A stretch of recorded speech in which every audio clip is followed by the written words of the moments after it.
जे उपभोक्ता मानक आम केमिति ठकिबू, उपभोक्ता को स्मार्ट मीटर ना रे केमिति स्मार्ट ठकई करिबू। एथिपाई देशबंधु मोहन माझी सरकार टाटा पावर सहित हाथ मिसेकी एक बड़ षड्यंत्र करा जायछि ओडिशार उपभोक्ता सहित।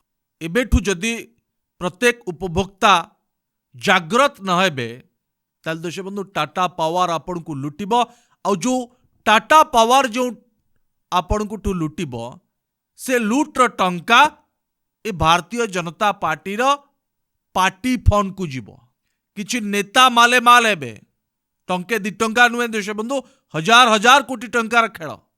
आबे सबुठु बड़ संदेह भितर अच्छी स्मार्ट मीटर। जदि सरकार स्मार्ट मीटर लगेबा पई चाहउचंती ताल देशबंधु कांग्रेस जो कथा दाबी करुची, श्रीकांत जेना जो कथा दाबी करुचंती, मुख्यमंत्री कहले ए जो स्मार्ट मीटर बसिबो तार गोटाए वर्ष रेंट को मैं फ्री कर दूची।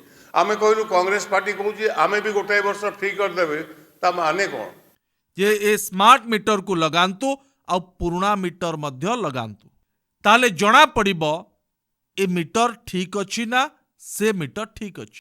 ए मीटर रे केते यूनिट उठुची, पुराना मीटर रे केते विद्युत यूनिट उठुची। फल रे देशबंधु क्षीर क्षीर पानी पानी सबु किछि सफा सफा हो।